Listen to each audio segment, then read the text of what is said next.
અમદાવાદના રસ્તાઓ ઉપર જાહેરમાં ગંદકી કરનારને દંડવા મનપા દ્વારા ભારે ઉપાડી સીસીટીવી કેમેરા તો લગાવી દેવામાં આવ્યા, પરંતુ આ સીસીટીવી કેમેરા મોટાભાગે બંધ હાલતમાં છે.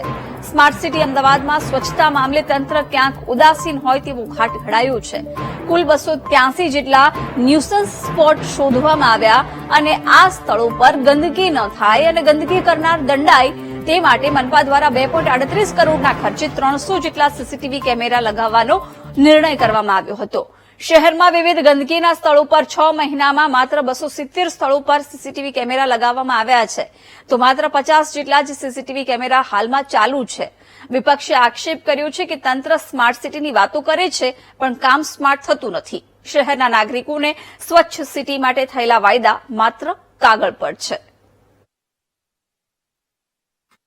આ અંગે મને તમારા માધ્યમથી જે માહિતી મળી છે આ અંગે તપાસ કરવી અને जरूरी कार्यवाही करावीશું. शहर को स्वच्छ बनाने के लिए अहमदाबाद शहर में कचरे के जो 300 न्यूसेंस स्पॉट है वहां पर 3.25 करोड़ की लागत से सीसीटीवी कैमरे लगाए जाएंगे. वही भारतीय जनता पार्टी ने उन कैमरे को लगाने का दावा किया गया था. वही दूसरी ओर 300 कैमरे में से सिर्फ 270 कैमरे लग पाए, लेकिन उनमें से सिर्फ 50 कैमरे ही अभी कार्यरत है. सिर्फ 50 कैमरे ही शुरू है, बाकी के सभी कैमरे बंद है. एक तरफ न्यूसेंस कचरे के स्पॉट को बंद करने का दावा किया गया था, वही दूसरी ओर जो सीसीटीवी कैमरे लगाए गए वो बंद हालत में पड़े हुए हैं. ये साफ दर्शाता है कि कहीं ना कहीं भारतीय जनता पार्टी बड़े बड़े दावे तो करती है, लेकिन उन दावों पर कभी कहीं ना कहीं वो अनसक्सेसफुल साबित होती है.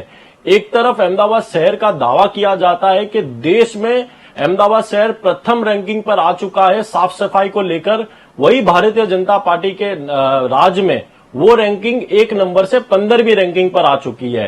वही जो न्यूसेंस कचरे के स्पॉट है उसे कहीं ना कहीं बंद करने में भारतीय जनता पार्टी कहीं ना कहीं अनसक्सेसफुल रही है.